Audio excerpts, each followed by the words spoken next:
பார்க்க போகிறோம். அதுக்கு முன்னாடி இந்த ஐப்பசி மாதம் பார்த்தீங்கன்னு வச்சுக்கிங்களேன், பொதுவாக என்னென்னாக்கா இந்த ஐப்பசி மாதம் பார்த்தீங்கன்னா நிறைய விழாக்கள் உள்ள மாதம். ஏன்னா இந்த மாதத்தில் தான் பார்த்தீங்கன்னா தீபாவளி, பசங்களுக்கெல்லாம் ஒரே கொண்டாட்டம், எப்போ பட்டாசு வாங்கி தருவாங்கன்னு சொல்லிட்டு. ஏன்னா இந்த மாதம் நிறைய பலகாரங்கள் எல்லாம் செய்வாங்க, நிறைய ஸ்வீட்ஸு, நிறைய இனிப்பு பலகாரங்கள் இந்த மாதத்தில் நிறைய இருக்கும். அதே போல் நல்லா பார்த்தீங்கன்னா நல்ல இந்த முறுக்கு, அதிரசம், ஒட்டவடைன்னு சொல்லிட்டு அப்படியே இந்த வறுத்த உணவுகளை அதிகமாக நம்ம எடுத்துப்போம்.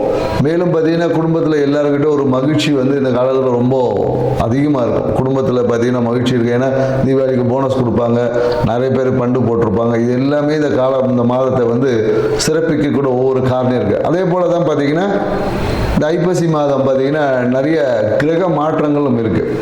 ஏன்னா இந்த குரு பகவான் பார்த்தீங்கன்னு வச்சுக்கோங்க, அதிசாரமாக கடகத்தில் வர்றார், ஐப்பசி மாத தொடக்கத்திலே வந்துடுறார். மேலும் பார்த்தீங்கன்னா புதன் பகவான் பார்த்தீங்கன்னு வச்சுக்கோங்க, இந்த ஐப்பசி மாதத்தில் பார்த்தீங்கன்னா விருட்சகத்துக்கு போகிறார், துலாத்துலேருந்து விருட்சகத்துக்கு போகிறார். மேலும் செவ்வாய் பகவானும் பார்த்தீங்கன்னா இந்த மாதம் துலா ராசியிலேருந்து விருட்சகத்தில் போய் ஆட்சியாக உட்காரப்படுறார். மேலும் பார்த்தீங்கன்னு வச்சுக்கோங்க, சுக்கிர பகவானோட பயிற்சியும் இருக்குது. ஏன்னா சுக்கிர பகவான் பார்த்தீங்கன்னா நவம்பர் 2ஆம் தேதி பார்த்தீங்கன்னா கன்னியிலேருந்து துலாத்துக்கு வர்றாரு ஆட்சியாக. ஸோ மேலும் பார்த்தீங்கன்னா சூரிய பகவான் பார்த்தீங்கன்னா ஐப்பசி மாதம் எப்போதும் துலா ராசியில் இருப்பார். ஏன்னா துலா ராசியில் பார்த்தீங்கன்னா சூரிய பகவான் நீசம். ஸோ இப்படி இவ்வளோ கிரக மாற்றங்கள் இந்த மாதத்தில் இருக்கிறதுனால நிறைய விஷயங்கள் இந்த மாதத்தில் நடக்க போகுதுன்னு சொல்லலாம். எல்லா ராசிக்காரர்களுக்கும் ஏதோ ஒரு விதத்தில் ஆரம்ப கட்டங்களில் நிறைய நற்பலன்களில், மாத பாதிக்கு அப்புறமா சில நற்பலன்கள் குறையவும் வாய்ப்பு இருக்குது. சில ராசிக்காரர்கள் பார்த்தீங்கன்னா ஆரம்ப கட்டத்தில் நற்பலன்கள் கொஞ்சம் கம்மியாக இருக்கும்.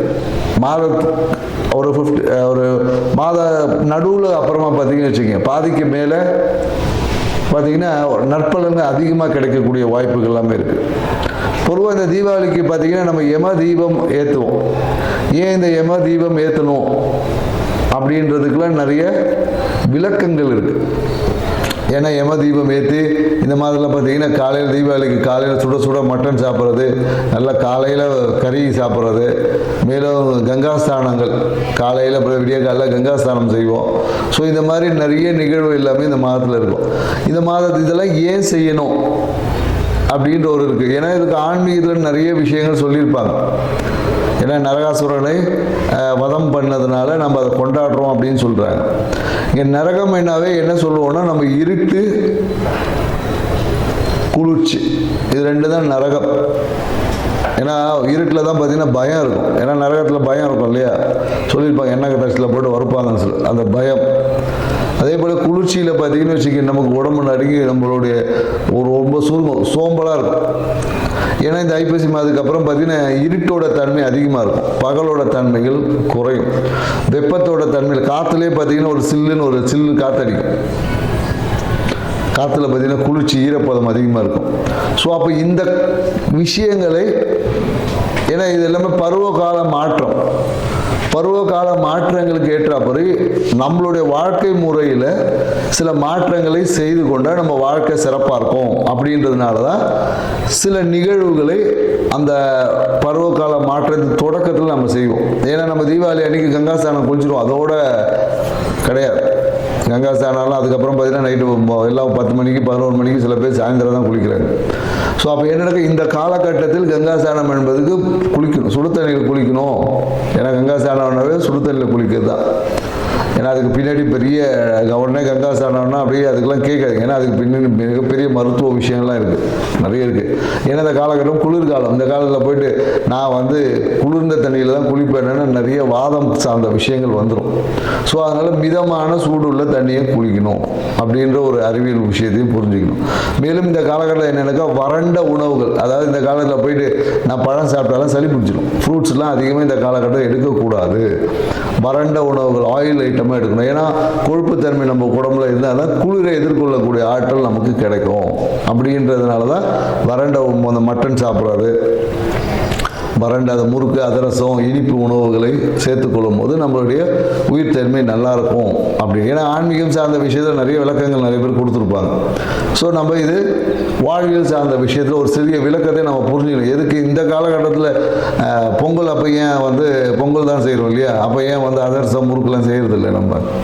ஸோ பருவ காலங்களுக்கு ஏற்ற மாதிரி நம்மளுடைய உணவு பழக்க வழக்கம் இதை தான் பாரம்பரியம் சொல்லுது. ஏன்னா நம்ம இன்னைக்கு பாரம்பரிய விஷயங்களில் நிறைய மறந்துட்டோம்.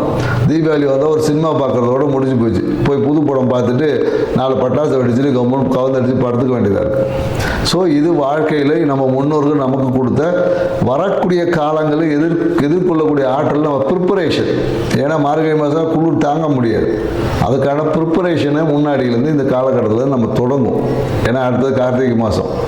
அப்போ பார்த்தீங்கன்னா கார்த்திகை தீபம் ஏற்றுவோம். ஸோ வெளிச்சத்தை வெப்பத்தை அதிகம் பண்ணும். ஸோ இந்த மாதிரியான நிகழ்வு எல்லாமே இருக்குது என்ற ஒரு புரிதலோட இந்த ஐப்பசி மாத ராசி பலன்கள் ஒவ்வொரு ராசிக்கும் என்ன மாதிரி இருக்குன்றதை நம்ம பார்க்க போகிறோம். வாங்க வீடியோக்குள்ள போகிறோம்.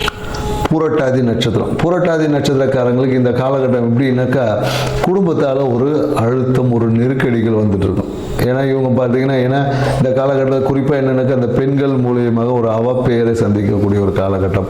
பெண்களால் ஒரு அவப்பெயர் வந்திருக்கும். இன்னொரு தேவையற்ற குடும்பத்தில் பார்த்தீங்கன்னு வச்சிங்களேன் ஒரு மகிழ்ச்சியே இருக்குது. குடும்பம் ஒரு அழுத்தத்திலேயே பயணிச்சுட்டு இருக்கும். அதனால் பார்த்தீங்கன்னா மனம் எல்லாம் இருந்தும் அனுபவிக்க முடியாது. ஏன்னா குறிப்பாக இந்த காலத்தில் என்னென்னாக்கா நம்ம குடும்பத்தில் தேவையற்ற 3வது நபரின் தலையீடால் ரொம்ப பிரச்சனை இருக்கும். ஸோ இதை நீங்கள் சரியாக கருப்போம். ஏன்னா இந்த காலகட்டத்தில் அடுத்தது சில பொருளாதார நெருக்கடிகள் எல்லாமே வரும். குழந்தைகளால் ஒரு பிரச்சனைகள் எல்லாமே வருவதற்கு காலம் தயாராகும். ஸோ இப்போவே நீங்கள் எச்சரிக்கையாக இருக்கணும். ஏன்னா பொதுவாக என்னென்னாக்கா இந்த பூரட்டாதி நட்சத்திரக்காரங்களுக்கு என்னென்னாக்கா ரொம்ப அந்த ஆணவ போக்கு இருக்கும்.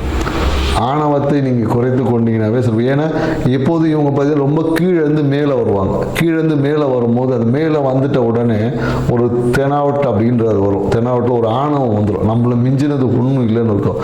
அந்த காலகட்டத்தில் கிரகங்கள் உங்களுக்கு யதார்த்தத்தை உணர்த்துவதற்காக உங்களுக்கு நிறைய பக்குவப்படுத்துக ஒரு சில அனுபவங்களை கொடுக்கும். அந்த அனுபவங்கள் தான் உங்கள் வாழ்க்கையில் நீங்கள் அடையக்கூடிய அந்த கஷ்டங்கள். எந்த பூரட்டாதி நட்சத்திரக்காரங்களும் தன்னுடைய ஆணவ போக்கு அந்த கௌரவம் இந்த 2 விஷயத்துக்கு முக்கியத்துவம் கொடுக்காம எவ்வளோ நீங்கள் வளர்ந்தாலும் உங்களை அப்படியே இல்லைப்பா கடவுள் கொடுத்தாரு அப்படின்ற ஒரு மனப்போக்கை வைத்துக் கொள்ளக்கூடிய உங்களுக்கு பார்த்தீங்கன்னா மிகுந்த எப்போது உங்களுக்கு ஒரு ஜாக்கு. ஏன்னா குபேரம் பிறந்த நட்சத்திரம். குபேரனோட நட்சத்திரமே பூரட்டாதி தான். அப்போ செல்வ நிலையில் எப்பொழுதும் நீங்கள் வளர்ச்சியை நோக்கி பயணிக்கக்கூடிய காலகட்டமாக இருக்குது. ஏன்னா இந்த காலகட்டத்தில் நிறைய பேர் என்னென்னாக்கா இந்த லாட்ரி நிறைய இல்லீகல் ஆக்டிவிட்டீஸ்லாம் நிறைய பேர் ஈடுபட்டிருப்பாங்க. சில பேர் நிறைய கலப்படங்கள் இல்லைன்னா பார்த்தீங்கன்னா அந்த லாட்ரி இல்லைன்னா நிறைய இந்த ஆன்லைன் ட்ரேடிங் இந்த மாதிரியான நிறைய விஷயங்களை ஈடுபட்டு லாபத்தையும் அடைஞ்சிருப்பாங்க. பல பேர் ஏமாற்றத்தையும் சந்திச்சிருப்பாங்க. ஸோ இது இந்த காலகட்டம் எல்லாமே இன்னும் ஒரு மாதத்துக்கு 2 மாதத்துக்கு அப்புறம் மாறப்போகிறது. அதுக்கப்புறம் உங்களுடைய யதார்த்த நிலைக்கு நீங்கள் வந்துடுவீங்க. ஏமாற்றம் பெற்றவங்க பார்த்தீங்கன்னா திடீர்னு லாபத்தை பெறுவாங்க. லாபத்தை பெற்றவங்க ஏமாறுவதற்கு வாய்ப்பு இருக்குது. ஸோ இந்த மாதிரியான ஒரு கலப்படமான சிச்சுவேஷன்ஸ் இப்போ ட்ராவல் ஆகுது. ஸோ எப்பொழுதும் குழந்தைகள் நலனை பேணி காப்பல உங்களுடைய சுகத்தை ஓரமாக வச்சுட்டு குழந்தைகளோட நலனை பேணி காக்க முயற்சி செய்யுங்க. உங்கள் வாழ்க்கை சிறப்பாக இருக்கும். நன்றி, வணக்கம்.